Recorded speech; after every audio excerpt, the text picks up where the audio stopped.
नमस्कार। गीतामृत पान की इस पावन संगत में आपका हार्दिक स्वागत और अभिनंदन। हम गीता के तीसरे अध्याय का अभ्यास कर रहे हैं। पिछले अंक में हमने कर्मों के प्रकारों को जाना और भगवान कृष्ण ने रोजमर्रा के जीवन में हो सकने वाली हवन क्रिया हमें समझाई। हवन अर्थात स्वाहा करना। भगवान ने कहा, रे मनुज, ये हवन नित्य कर। मित्रों, जब भी कोई कार्य किया जाता है तो दो चीजें प्राप्त होती हैं। एक, कार्य के फल का उपभोग और दूसरा, कार्य करने का अहंकार। लेकिन गीता कहती है कि इन दोनों का हवन कर। भगवान ने हमें समझाया कि इन दोनों का हवन करेगा तो तेरा हर कर्म यज्ञ बन जाएगा, क्रीड़ा बन जाएगा, खेल बन जाएगा। इस तरह भगवान ने यज्ञ को व्यापक अर्थ दिया। उन्होंने बताया कि केवल यज्ञ कुंड रखकर हवन करना ही यज्ञ नहीं होता, बल्कि अपनी क्रियाओं का हवन करो। इस अध्याय में भगवान ने 9वें श्लोक तक अनेक कल्पनाएं रखी हैं। पहले बताया कि कर्मयोग सांसारिक लोगों के लिए भी उतना ही जरूरी है जितना मुमुक्षु लोगों के लिए। फिर भगवान ने कहा कि अकर्मण्यता सांसारिक मनुष्य को पाप की ओर धकेल देती है, इसलिए सदा इससे बचो। तीसरी बात भगवान ने बताई कि ये ध्यान में रखना कि कर्म नित्य होते ही रहते हैं, वो तो स्वभाववश होते हैं। फिर भगवान ने कहा कि कर्म नहीं करूंगा ऐसा कहने वाला मिथ्याचारी होता है। और पांचवी मुख्य बात जो भगवान ने यहाँ बताई है वो है कि कर्म करके भी फल त्याग की वृत्ति से जो अकर्मी रहता है वही मनुष्य श्रेष्ठ है।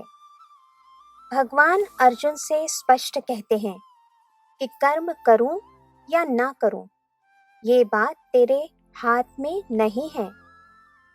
मैं कोई भी कर्म नहीं करूंगा ऐसा कहकर तू आराम से बैठ भी गया ना, फिर भी तेरी आंखें कुछ तो देखेंगी ही, और तब आंख और मन अपना कार्य शुरू कर देंगे।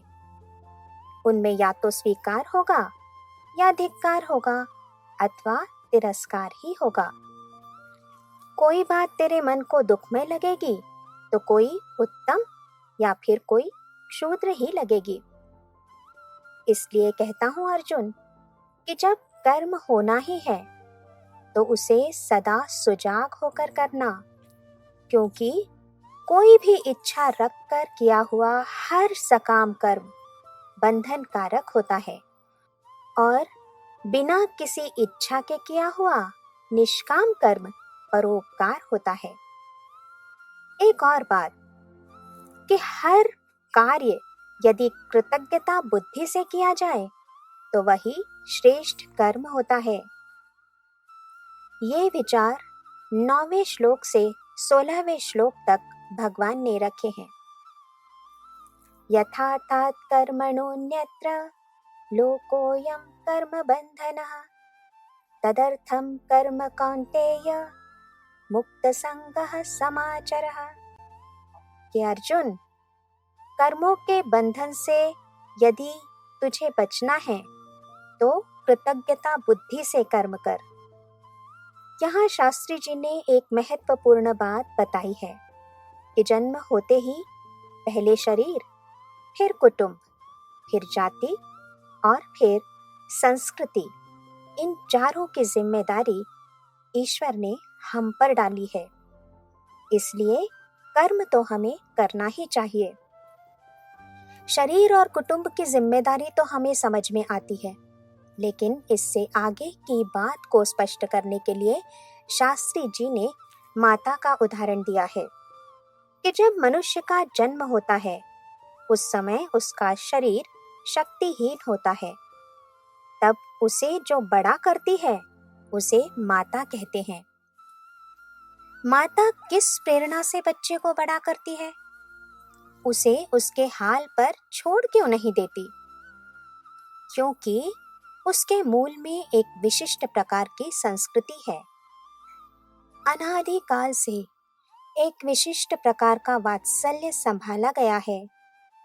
मानवीय जीवन पर कुछ संस्कार डाले गए हैं जिनके कारण बच्चा छोटे से बड़ा किया जाता है।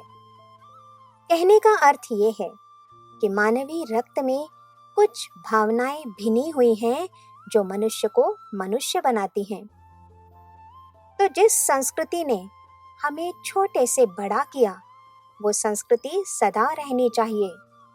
इसलिए इसके लिए कार्य करना हमारी जिम्मेदारी है, हमारा कर्तव्य है। भगवान अर्जुन से यही तो कहते हैं कि तू निवृत्ति के रास्ते पर गया, फिर भी संस्कृति के लिए तो तुझे कार्य करना ही होगा। याद रखना कि कर्म करूं या ना करूं, इसकी स्वतंत्रता तुझे नहीं है। केवल कर्मों को करते हुए अपनी बुद्धि और अपनी मनोवृत्ति कैसे रखी जाए, इतना ही स्वातंत्र्य तुझे है। यज्ञ प्रकरण पूरा करने तक भगवान ने यही कहा है कि तुझे किसी भी परिस्थिति में कर्म तो करने ही चाहिए। यदि तू कर्म नहीं करेगा तो कृतघ्न साबित हो जाएगा। इसलिए भगवान जोर देकर कहते हैं कि स्वतः के स्वार्थ के लिए तुझे कार्य ना भी करने हो, फिर भी संस्कृति के संरक्षण के लिए तो तुझे कार्य करने ही चाहिए। यज्ञ के तत्व को समझाते हुए भगवान अर्जुन से आगे कहते हैं कि पहले तू सत्य प्रिय और शुद्ध हो, क्योंकि यज्ञ का अर्थ ही है हवन करना, त्याग करना, स्वतः के लिए भोगों को स्वीकार न करना। इसलिए भगवान ने यज्ञ के लिए पहली शर्त कही कि तू सत्य प्रिय बन, शुद्ध बन। ये शरीर किसका है, किसके लिए है, ये सोच। जब हम इन प्रश्नों का उत्तर देने के लिए चिंतन करते हैं तो सामान्यतः सबका उत्तर यही होता है कि ये शरीर मेरा है। यहाँ शास्त्री जी कहते हैं कि ये जवाब सुनकर ईश्वर हंसता होगा और कहता होगा, रे मनुज, इस शरीर में ऐसा कौन सा बिंदु है जो तूने बनाया? हड्डियां तूने बनाई, रक्त का, नसों का और मांसपेशियों का निर्माण तूने किया। ये जटिल मस्तिष्क जिसके द्वारा तू इतनी चतुराई करना सीख गया, उसे तू चलाता है क्या? इस शरीर में तेरा कर्तव्य क्या है, पहले ये तो बता। सच ही तो है। अंतर्मुख होकर यदि मनुष्य विचार करे तो उसे समझ में आएगा कि ये शरीर उसका नहीं है। इसलिए भगवान ने कहा कि ये शरीर मेरा नहीं और मेरे लिए भी नहीं। ये भूमि का स्थिर होना ही है सत्य शुद्ध बनना। मित्रों, ये बात हमें सदा ध्यान में रखनी चाहिए कि इस शरीर पर एक किराएदार के रूप में ही हमारा हक है और जिससे ये किराए पे लिया है उसे किराया तो हमें देना ही पड़ेगा। इसका ही नाम तो है यज्ञ और यही है यज्ञ की भूमिका। इस शरीर का उपयोग दूसरों के लिए होना ही चाहिए, यही यज्ञ की विचारधारा है।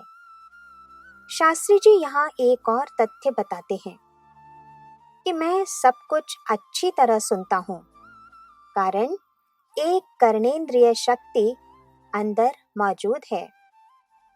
केवल कान का बाहरी भाग हो तो सुनाई नहीं देगा, वो तो बहरे व्यक्ति को भी होता है। तो इसका अर्थ ये हुआ कि इस जड़ कान के पीछे कोई चैतन्यमयी शक्ति मौजूद है और हमें आनंद देने वाली हमारी सभी इंद्रियों के पीछे वही शक्ति है जो हमारे उपभोग की व्यवस्था करती है। इस अध्याय के 12वें श्लोक में भगवान ने यही तो कहा है, इष्टान भोगान हि वो देव दास्यन्ते यज्ञ भाविताः तैर्दत्तान प्रदायेभ्यो यो भुङ्क्तेस्तेन एव स। कि जो निरंतर तुम्हारे लिए कार्य करता रहता है, उसके लिए तुम्हें भी तो कुछ करना चाहिए। यही परमात्मा की भूमिका है जो उन्होंने यज्ञ रूप में कही है। इसलिए इस शरीर का उपयोग केवल अपने लिए करना, ये तो कृतज्ञता है। एक तरह से ये एक बड़ी चोरी है। अतः भगवान आग्रह करते हैं कि कर्म योग यज्ञ अहंग भावना से नहीं, वरन कृतज्ञता बुद्धि से करना चाहिए। तब उसमें एक अनोखी दिव्यता आ जाएगी। भगवान की यज्ञ विषयक भूमिका ऐसी ही निराली है। इसे समझकर और इसका मनन करने के लिए आज हम यहीं विराम लेते हैं। जय श्री कृष्ण।